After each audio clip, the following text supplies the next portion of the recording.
The conversation around mental health, especially for athletes, is incomplete without addressing the integrity of sport and fair competition. The hardest part was seeing athletes achieve seemingly impossible feats, knowing the immense effort and sacrifices required to reach these heights cleanly.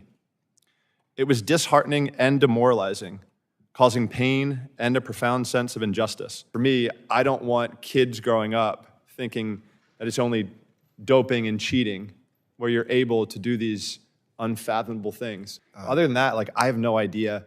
I don't know where to get it. I don't know how to, I know nothing. I mean, I did what I do best, and that was work as hard as I could every single day and stare at a black line and sometimes talk to it every now and then, but you realize it doesn't talk. We'll understand that. You have a lot of contamination issues. Obviously, things happen, but if somebody is going out of their way to single-handedly cheat, go. Lifetime ban. Yeah, lifetime ban. Mr. Chairman, members of the committee, good evening. My name is Michael Phelps, and I come before you today, not just as a 5-time retired Olympic swimmer, but also as an advocate for mental health awareness. The conversation around mental health, especially for athletes, is incomplete without addressing the integrity of sport and fair competition. Representing the United States on the world stage has been one of the greatest honors of my life. Through my 15-year career, I competed in over 5 Olympics and 6 World Championships, winning a combined 65 gold medals for my team and my country. My journey in the pool has taught me the values of hard work, dedication, and above all, fairness. It helped me overcome challenges like ADHD and taught me resilience and focus. However, the constant suspicion on doping eroded the mental state that took a lifetime to build. While competing at the highest levels, I witnessed firsthand the pervasive uncertainty and the suspicion surrounding doping, which significantly affected my confidence and that of my fellow athletes. The hardest part was seeing athletes achieve seemingly impossible feats, knowing the immense effort and sacrifices required to reach these heights cleanly. It was disheartening and demoralizing, causing pain and a profound sense of injustice. I know what it takes to achieve the seemingly impossible things the right way. I trained for 5 straight years without taking a single day off. I knew that that level of my competition, an extra 52 days of practice, would be necessary to make that difference. Such sacrifice brought me to the highest of highs, also the lowest of lows. But I did it in pursuit of standing on top of the podium, watching the Stars and Stripes, listening to my national anthem play. As U.S. athletes prepare to compete in the Paris Olympics, a cloud of uncertainty hangs over the reliability of international anti-doping enforcement, which is supposed to eliminate the use of certain performance-enhancing drugs. This committee has been alarmed to learn from news reports that several swimmers representing the People's Republic of China tested positive for banned performance-enhancing substances and then went on to compete in the 2021 Tokyo Olympics. How short-sighted is it to undermine the integrity of an international competition like the Olympics? If scandals like this proliferate, then what happens to fair competition and in the interest of the public and all of us? It's a great question, and honestly, I think if we continue to let this slide any farther, the Olympic Games might not even be there. You know, I think there could be a possibility where, you know, there are other avenues that people try instead of trying to do it the right way. And as a kid growing up, again, you heard my dream was to wear the Stars and Stripes and stand on top of that podium and listen to my national anthem play. And I will tell you what, over a 20-year career, I got to do it a lot, and it was really awesome. But also, like Allison said, I outworked any single human on this planet, and that's a fact. And that's why I got the results that I got. And for me, I don't want kids growing up thinking that it's only doping and cheating where you're able to do these unfathomable things. Because people told me my whole entire life I would never amount to anything. I used that as motivation. In my career, I guess I won a couple gold medals, so it was a good career, and I had fun doing it. But for the future, again, this has to change, and it has to change now. Each one of us has been a little boy or a little girl who has had a dream. Now, Michael and I have had a dream in this sport and in the Olympic space, and to be robbed as a little kid, that there is not a clean playing field and a fair playing field, that's robbing little girls and little boys of their dreams. Mr. Phelps, has the problem of doping in sports been cleaned up, where you can tell your sons that athletic competitions are fair and clean? of cheating? No. From your standpoint, what is preventing competitions from being fair and free of illegal performing enhancing drugs? I think lack of level playing fields, lack of rule following across the board, right? I mean, you heard the schedule that we have to give every hour of every single day. They have to know exactly where we are. USADA knows exactly where we are. And again, we are okay with that. If everybody else is doing that, then that's what I want, right? I want to be able to stand up to the block with somebody next to me and be like, all right, cool, this is me versus you. It's not me versus you and 7 other drugs. So, yeah. So would you just describe how vigorous a little bit the U.S. anti-doping agency testing standards are and just how often you were tested throughout your career? I would say on an average, I was tested 4 to 6 times a month, sometimes more, depending on if I was competing or not. When I was competing, it was pretty much every single session. It was the random testing, which again, I'm okay with. And yeah, I mean, it's sometimes it's at 6 o'clock in the morning and we're getting up out of bed on our day off in Colorado Springs, knocking on the door, we have to do a drug test, fine, no problem. But it's literally, I mean, for my whole career, I'm probably one of the highest tested athletes that we have. Is that fair to say, Travis? Yeah? So, so it's, again, if everybody else isn't doing that and I'm subjecting myself to it, it's just not right. And I know that there are other athletes as well. My competitors from the U.S. were going through the same exact thing, right? Ryan Lochte, going through the same exact thing. We were number 1, number 2 in the world, right? We're going through the same exact process. But somebody else who's number 3 in the world or number 4 in the world, number 5 in the world, they might have 2 or 3 drug tests, that's it. And they might not be random, right? So, yeah, it's hard for me to fathom that we have made changes moving forward, but I think we need to now. Thank you. Thank you. Mr. Tygart, why does the World Anti-Doping Agency's explanation for why they ignored positive test results from 23 swimmers on Team China not hold up, in your opinion? Well, it's absolutely against the rules. Even if you buy this contamination theory, and keep in mind, TMZ is a controlled prescription medication. It's prohibited all the time. The default sanction is 4 years. It doesn't magically appear fairy dust in a kitchen of a hotel 3 months after this event happened during COVID when cleaning protocols were at the height of what they were. However, even if you believe this contamination theory, they still didn't follow the rules. And WADA has now admitted that China did not follow the rules. Because even if it's contamination that caused the positive test, and there are some of those cases. We have some meat contaminants, and these are drugs that cattle is treated with. And if you eat that oxtail, for example, it may cause a very, very low level of a positive test. We understand that. That happens. However, if that happens, it still has to be announced. There's transparency in the system. There's still disqualification, and there's still a violation. And that did not happen, even if you buy this crazy contamination theory. So what should have they done?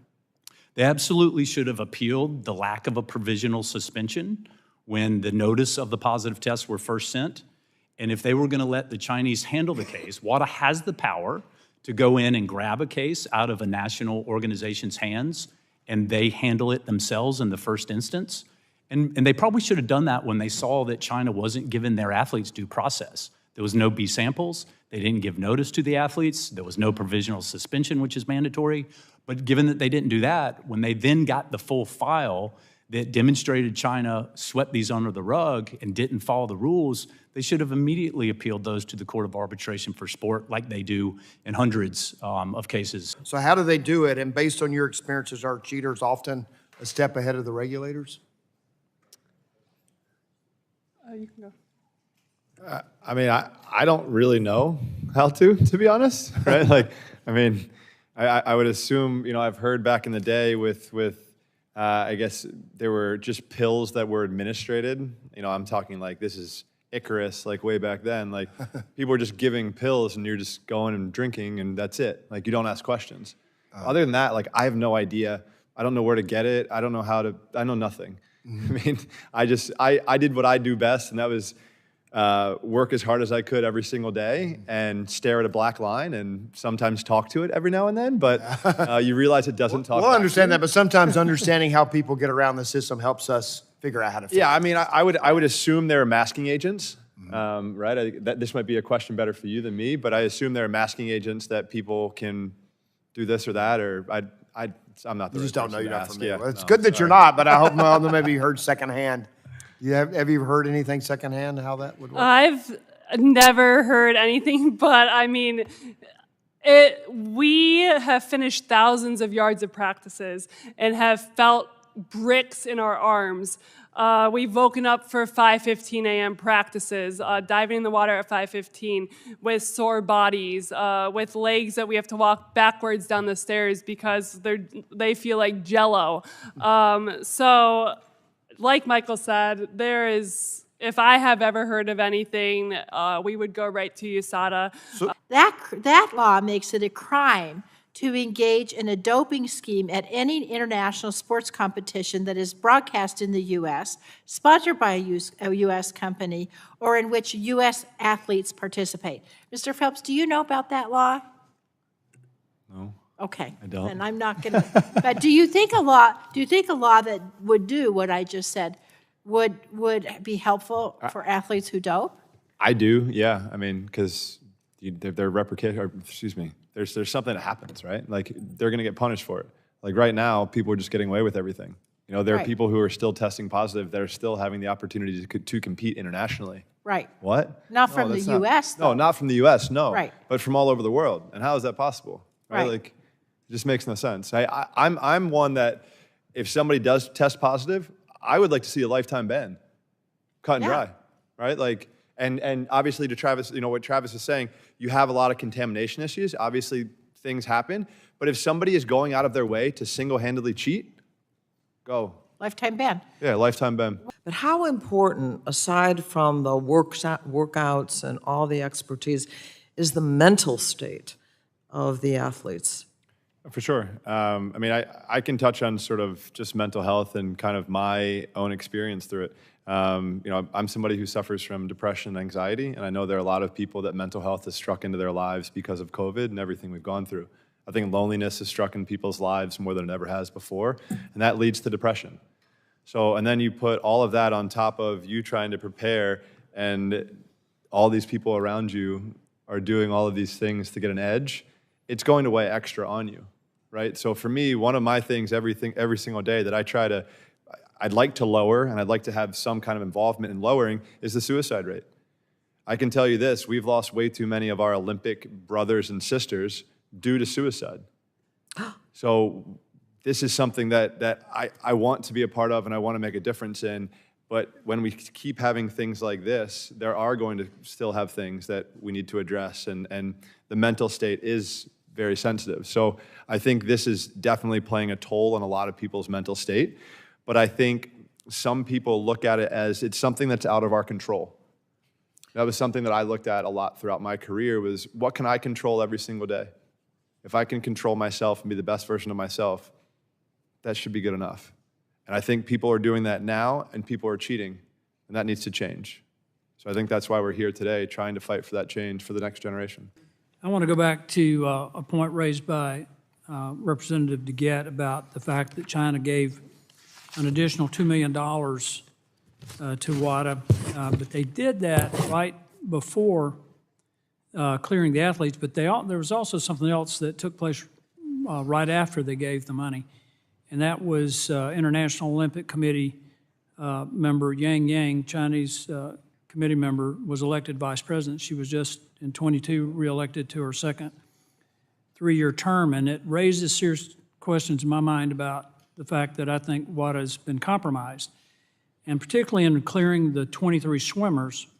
They relied on the Chinese anti-doping. I think their assertion was that they had collectively been exposed to a banned heart medication. Mr. Phelps, do you consider WADA an effective regulator for Olympic athletes? I don't have many positive things to say about them. All right, and we're going to stop the clock for just a second, so we're not eating up your time. Mr. Phelps has given me the signal that he has stayed over graciously, but he has now got to leave. Did you want to introduce your guests who are with you this evening before you have to leave? Well, first of all, I'd just like to say thank you for having us back, and thank you for addressing this issue. We hope we don't come back in 7 years, but we know that you guys will fight with us if we do. So I just want to say thank you again for having you guys in our court, to doing what's right. And second, this is my better half, my wife, Nicole, and number 4, this is Nico, my little child behind us. So thank you all so much. And Mr. Phelps, I was going to tell you, my neighbor was Rowdy Gaines, and he was a pretty good swimmer, too. Sir, yes, sir. I just spent time with him covering some of the Olympic trials, and we'll be over in Paris covering it together as well. The only negative I have about Rowdy was he was an Auburn swimmer. Yes, yep, yes, sir. Played football at Alabama. But he's a great guy. Yes, yes, sir. Y'all did a nice job. Thank you so enjoyed much. it. I appreciate everything. Thank you. And I was talking about the other time, not today particularly, when you were on doing the trials. You mentioned suicide, Ms. Schmitt. Some of that may be because of the effects of having taken these PEDs. Yeah, go ahead. It's holding that standard. It's coming from, for us as U.S. athletes, it's coming from USADA, and to knowing that we're responsible for what we're putting in our body. And like I said, it's empowering ourselves to know what we're putting in our body, empowering ourselves to use our voice. My question, since my time is limited, is are there countries, and in this case China, forcing their athletes to take these drugs? Because what I would say is we absolutely, and we can't be naive that some of these countries, we saw it with the Russia state-sponsored doping affair, they see sport as an extension of their foreign affairs. Exactly. And it is a war to them, and they want to win, and they will use their athletes as their soldiers on the playing fields of the Olympic Games. No, it's and not we about- can't be naive to that, and it's exactly why we have to have a strong global referee to ensure that those countries don't gain an advantage that they don't deserve under the rules. Yeah, it's not about competition, it's about supremacy. And they're willing to risk the long-term well-being of their athletes in an attempt to defeat all other nations in competitive sports. Without objection, subcommittee is adjourned.